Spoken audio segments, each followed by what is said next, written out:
We already saw how the impulse equation actually comes from Newton's second law, right? And a quick just kind of review of that, something like this, right? We can take Newton's second law, and then if we think about the definition of acceleration, it's change in velocity over change in time. And then if we just move time over, we get an equation that looks like this. And that's the impulse equation, right? Oh, I forgot my delta. That's the impulse equation right there, right? And notice that this is just the same thing as change in momentum, right? But what I want to do is I want to actually go over how we can derive conservation of momentum from this. So to do that, let's just say we've got a collision happening, and let's keep it simple. So like something that we've seen before, for instance. So let's say we have two carts, maybe a blue one and a red one. Why not? These are the colors of our carts in class. And maybe this one was moving to begin with, and maybe why don't we label that as cart B for blue and cart R for red. Right, so maybe this blue one was moving to begin with, and then it hit the red one. It kind of doesn't matter. Let's just assume that they're both in motion. How about they're both in motion before and after the collision? Something like that. And then they collide. And it also doesn't matter whether it's elastic or perfectly inelastic. It doesn't matter if they stick together or not for what we're doing here. I'm going to keep it general.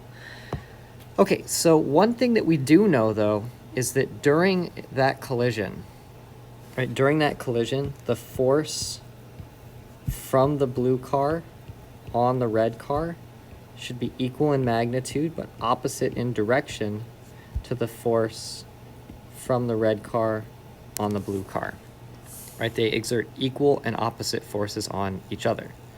So let's just go ahead and follow this, what this equation tells us. So this means that if I use F equals ma, right, the right side, this is the force on, right, this is the force on the red car. So the mass of the red car times the acceleration of the red car, and that's a vector, right? The direction of the acceleration is important, should equal negative mass of the blue car times acceleration of the blue car, right? So remember, this is force from blue on red, and that's why this is MRAR, right? Because this is the mass and acceleration of the red car, because this is the force on the red car, and this is the force on the blue car, and this is the mass and acceleration of the blue car. So let's just keep going, and let's use our definition of acceleration now.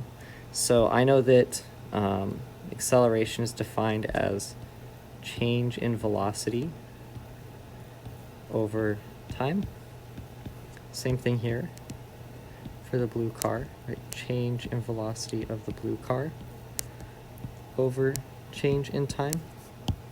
And however long this collision actually lasts for, right, whatever this delta t is, right? I don't know how long the cars are actually in contact or what the time is when they're actually exerting forces on each other, but I know it will be the same for both, right? So the time that the force acts on the red car from the blue car is the same as the time that the force acts on the blue car from the red car, right? So those times will actually cancel out, and I can do a little bit more. So rather than just VR, let me actually write it out as VR final minus VR initial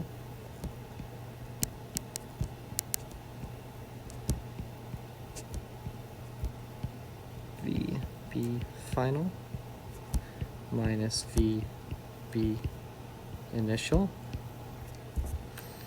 Okay, and now I'm just gonna distribute. So if I distribute, I just get this, and maybe you can kind of see where this is going. Negative MB VB final plus, so that turns into a plus MB VB initial. And now let me put my initial velocities all on the same side and my final velocities all on the same side. Okay, maybe just so that my signs look pretty, I'll put my initial velocities on the right side. Right, so that means that if I want to do that, I should move this to this side by adding it, and move this to this side also by adding it. So then I end up with MBVB final plus MRVR final is equal to MBVB initial plus MRVR initial. And now, right, I have the final velocities over here and the initial velocities over there, so that looks a little weird. Maybe I'll just swap those. Put it up here.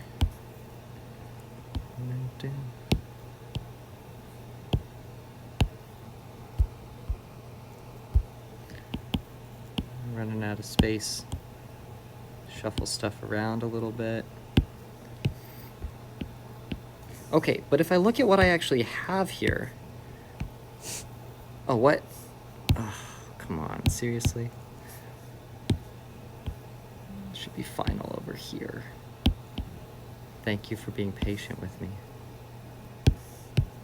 Okay, so if we look at what I actually have here, right, this is just a straight up statement of conservation of momentum, right? So we've actually derived that the initial momentum of the system is equal to the final momentum of the system, right? And again, this was assuming that there's no outside forces or anything pushing on these two objects, right? We're assuming the only interaction is the two objects with each other. If there are other forces pushing on either of these, their acceleration is going to be different, right? So we assumed that this was a closed system, and the only interaction is between those two objects. So I just thought this was important so you could see how all these pieces really fit together. So I'm not going to ask you to do this derivation, but I really wanted you to see how using only Newton's third law, right, this is Newton's third law, and Newton's second law, F equals ma, and also the definition of velocity, right, we can actually derive the conservation of momentum equation. So it's pretty cool. I hope this was useful for you.